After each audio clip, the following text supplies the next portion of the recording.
Ça me fait très plaisir de venir à Troyes parce que j'ai beaucoup d'affection pour la ville de Troyes. Il y a une grande partie de ce qui va se passer dans les prochaines années qui vous appartient parce que vous avez la possibilité de peser sur nos capacités à influencer le monde et à financer notre mode de vie. On est dans un pays magnifique qui aime beaucoup se faire peur et puis qui trouve les ressources en lui-même pour se redresser. Et ces ressources, pour une très large part, elles sont entre vos mains, donc on compte sur vous.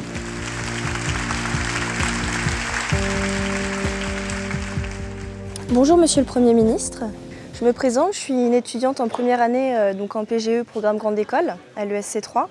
J'aurais quelques questions à vous poser, si vous voulez bien. Je vous en prie. Merci. Pour commencer, pourquoi avoir accepté de rencontrer les étudiants du groupe ESC 3? Pour plusieurs raisons. D'abord parce que j'aime bien venir à Troyes. J'ai beaucoup de respect et d'amitié pour le maire de Troyes, qui est mon ami et dont j'admire le travail. J'ai suivi le développement de la ville de Troyes et en particulier son développement universitaire, auquel j'ai même essayé à plusieurs reprises de participer. Et puis, je suis toujours partant quand on me propose des débats avec des étudiants, parce que je pense que c'est aujourd'hui une façon privilégiée d'engager le dialogue politique, de livrer mes convictions et de les confronter au jugement des étudiants, puis en même temps d'entendre leurs réactions.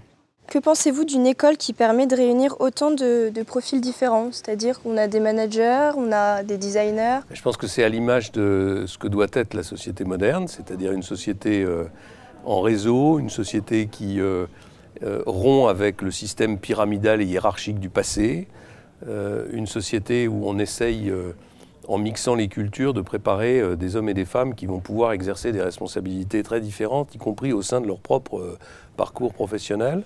La France a beaucoup souffert dans le passé d'avoir des systèmes très rigides où quand on rentre dans une formation, on y rentre pour ensuite le restant de sa vie sans pouvoir en sortir parce qu'on est étiqueté, enfermé dans une case, ce qui est totalement contraire à la mobilité de la société moderne. Donc je trouve que c'est un très très bon modèle et d'une manière plus générale, je trouve que le développement des écoles de commerce, des business schools dans notre pays, qui a été un peu tardif et un peu lent, et qui n'a pas toujours été bien accepté par le système éducatif, est fondamental pour l'avenir économique du pays.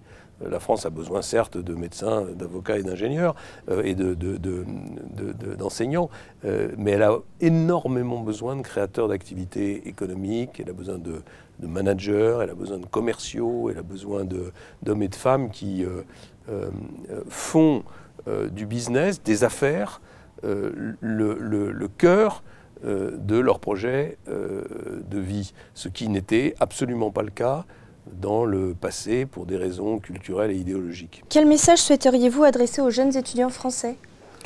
Un message d'espoir et de confiance. La France est un très vieux et en même temps un très grand pays qui, malgré beaucoup de handicaps liés à son immobilisme de ces dernières années, réussit quand même encore à briller dans un certain nombre de domaines scientifiques, culturels, économiques, et qui pourrait être la première puissance économique européenne.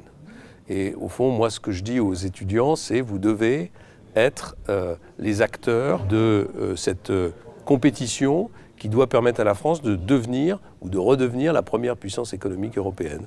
Je pense que dans 10 ans, si la France fait les réformes nécessaires, compte tenu de son génie, compte tenu de ses atouts, elle peut repasser devant l'Allemagne, qui elle a d'autres soucis, en particulier démographiques, et redevenir la première puissance européenne. Je vous remercie beaucoup en tout cas d'être venu au groupe ESC 3 et d'avoir répondu si gentiment à mes questions. Merci beaucoup. Merci beaucoup.